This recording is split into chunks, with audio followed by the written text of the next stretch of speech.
Victoire les gars, bim, premier trophée de la saison. Le Barça il est lancé à nouveau, on va aller faire chercher Ligue des Champions maintenant, ramenez-nous le Bayern.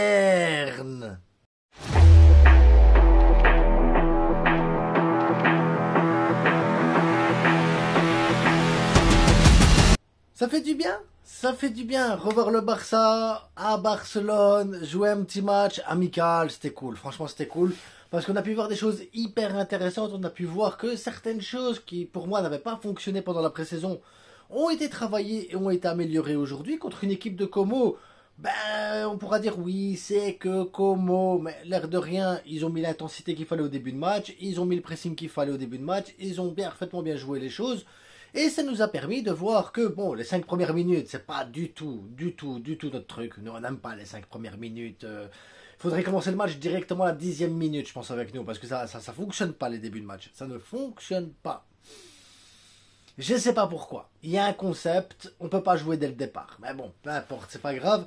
Mais on a pu voir que, ben, la ligne du hors-jeu, ça colle encore bien. Ça fonctionne très bien, cette ligne du hors-jeu, les gars, quand elle est maîtrisée, quand elle est bien mise en place, quand le milieu de terrain empêche quand notre milieu de terrain nous empêche le milieu de terrain adverse ou la défense adverse de relancer correctement les ballons, eh ben, ils sont obligés de jouer un peu plus brouillon, plus précipitamment, et donc la ligne du hors-jeu, elle devient à ce moment-là efficace.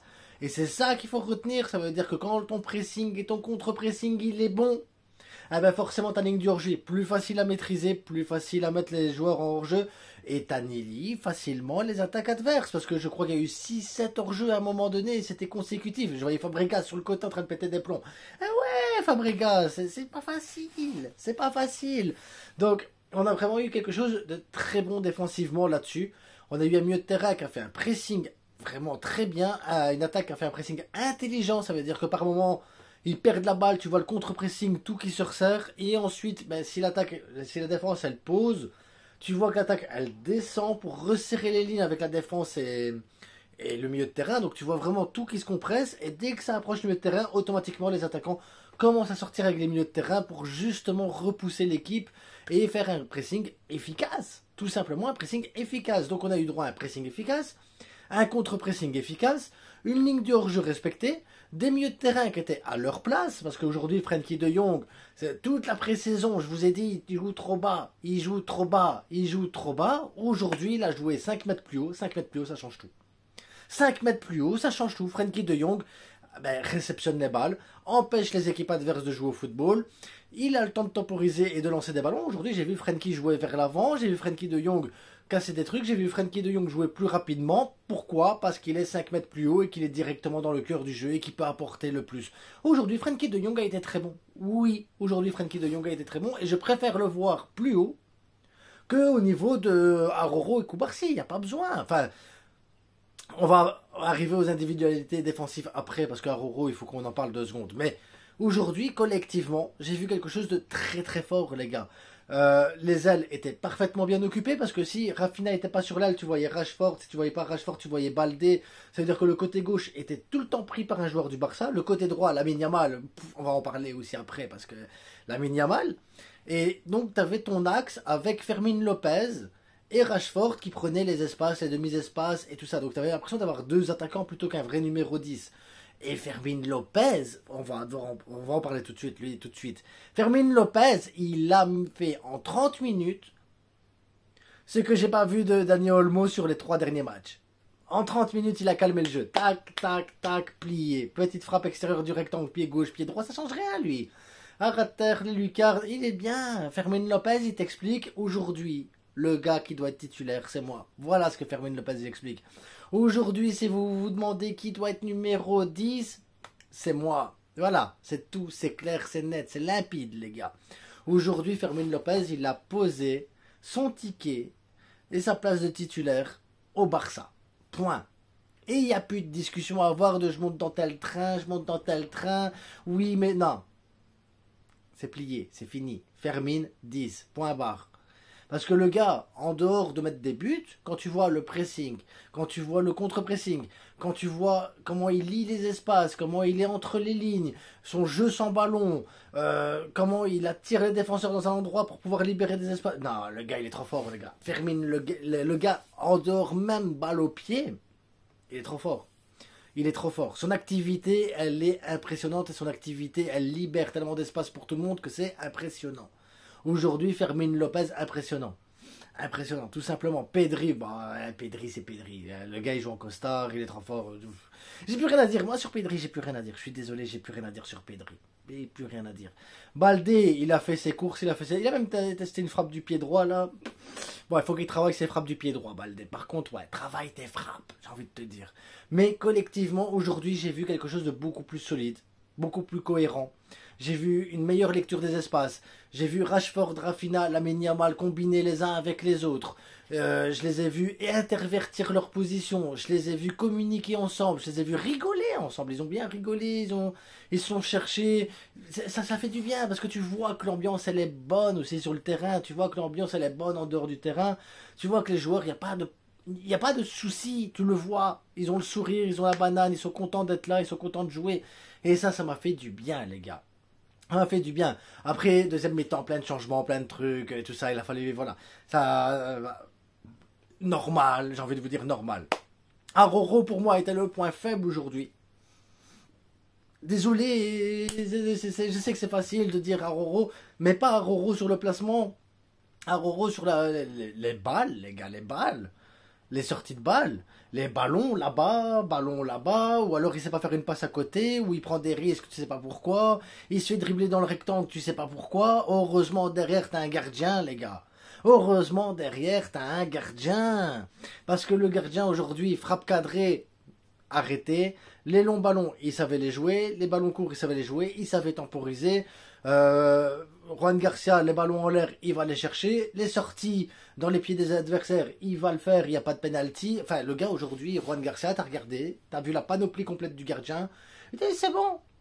Le gars, t'es rassuré. Tu te dis, ok, si Aroro fait une bourde et que Koubarsi n'est pas là pour sauver les fesses d'Aroro, ben derrière, t'as quand même encore un rempart. T'as encore un rempart. Donc, ça fait du bien, surtout quand tu vois le discours de l'autre, là. Oh, il m'a dégoûté. Il me dégoûte. Je vous jure, il me dégoûte. On va en parler du discours aussi.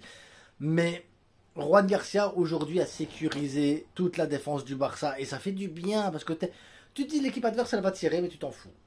Tu t'en fous parce que tu sais que derrière, bah, t'as un gardien. Ça fait du bien. Tu sais que derrière Koubarsi, il est monté en puissance. Tu vois, il a fait une pré-saison dégueulasse, le Koubarsi. Dégueulasse, la pré-saison. Aujourd'hui, Koubarsi, bah, il arrive avec son numéro 5, et ça lui va super bien, le numéro 5. Patron, Koubarsi, patron. Tu fais, ok, Koubarsi, c'est un patron, les gars. Rafinha, pré-saison dégueulasse. Aujourd'hui, je l'ai vu combiner, je l'ai vu sourire, je l'ai vu essayer des choses, je l'ai vu faire le pressing, contre-pressing, je l'ai vu... Ah, Rafinha, aujourd'hui, voilà, il a été bon. Parce que dans la passe, dans les mouvements, dans les appels, dans la lecture du jeu, il a été bon. Pourquoi? Parce que il jouait pas avec un Robert Lewandowski qui est bloqué dans l'axe. Il jouait avec Rashford, et je pense que ça pourrait être pareil avec Ferran Torres. Ah ben, si Rafinha il va dans l'axe, que Fermin Lopez il va dans l'axe, tu vas forcément avoir un Rashford ou un Ferran Torres qui va aller à gauche. Et donc ça veut dire que tous les espaces sont toujours pris partout. Et donc c'est aussi hyper intéressant d'avoir des joueurs de mouvement. Moi j'ai trouvé qu'aujourd'hui Rashford, Ferran Torres, c'était cohérent. C'était cohérent avec ce que le jeu de flic demande en fait. Parce que ça demande du mouvement, ça demande du pressing, ça demande de la profondeur, ça demande du jeu balle au pied, ça demande de la vivacité. Et aujourd'hui, tu te dis que oui, un Rafinha, un Rashford, un Yamal, un Ferran Torres, un Fermin Lopez, tu vois aussi Rooney, tout ça en fait, c'est cohérent. Ça transpire une certaine cohérence, Tony Fernandez. Et ça demande les mêmes efforts, les mêmes mouvements, ça demande le même style de jeu. Et j'ai adoré. J'ai adoré ce que j'ai vu offensivement aujourd'hui. J'ai adoré ce que j'ai vu défensivement. J'ai bien aimé pas mal de choses aujourd'hui. J'ai aimé ce que le collectif a proposé aujourd'hui. Et j'ai bien aimé tout ça, les gars. Il y a vraiment des choses. C'était beau. À côté, t'as Yamal, spectacle. Lamine Yamal. Il y a beaucoup de gens qui disent « Ah, c'est peut-être Messi et tout. » Je suis désolé. Moi, je regarde Lamine Yamal. C'est pas Messi. Je regarde Lamine Yamal. Il me fait penser à Neymar quand on voyait les highlights à l'époque, pour les plus vieux, où tu voyais Neymar au Brésil, tu vois, où tu voyais les highlights de Neymar au Brésil, tu vois, il bouffe tout le monde et tout. À part que Yamal, il le fait en Europe, dans le plus grand club du monde, dans le calme le plus total et dans la normalité. Le gars, il te fait un crochet, un autre crochet. Je pense qu'il était content de retrouver Alex Vaillé aujourd'hui. Je pense qu'Alex Vaillé, aujourd'hui, il a fait ah, Lamine, tu m'as manqué. Lui, il a fait oh, toi aussi, t'inquiète, tu vas m'en foutre. Tu vas manger. Il a mangé. Alex Vaillé, il a mangé aujourd'hui. Oh, il a mangé. Lamine Yamal, c'était crochet, haute crochet, accélération. Et il a pris de l'accélération, Lamine Yamal. Je sais pas expliquer. Il a gagné en puissance. Il est devenu puissant, en fait, Lamine Yamal. En plus de technique, d'avoir la vivacité, d'avoir la vision de jeu, il est devenu puissant. Physiquement, il arrive à devenir puissant, faire tomber des joueurs, à mettre des coups d'accélérateur et puis des crochets pour redonner. Enfin, c'est chaud comme jeu, les gars. Ça doit être énergivore, ça doit être dur pour les articulations. Donc j'espère que la condition physique, elle va tenir. Parce que ce qu'il fait là, c'est chaud, les gars. Pour le corps, pour le... Il est trop fort. Lamine Yamal, il est trop fort, les gars. Donc j'espère que ça va poursuivre, que ça va... Parce que c'est impressionnant. Ce que fait Lamine Yamal, impressionnant, les gars. Je ne sais pas si on a déjà vu un joueur à peine 18 ans taper des trucs comme ça. Impressionnant. Donc aujourd'hui, Juan Garcia, il sécurise. Koubarsi, il montre qu'il monte en puissance et que c'est très très bien comme ça. Lamine Yamal, il montre que c'est le meilleur joueur du monde. Rafinha montre que oui, la pré-saison était dégueulasse, mais qu'il va monter en puissance et que le gars, il n'y a pas de problème, il a la tête au Barça, ça va bien se passer. Rashford, Ferran Torres montre que en tant que numéro 9, ces deux joueurs-là peuvent apporter des choses différentes et peuvent parfaitement coller à un projet de Hansi Flick.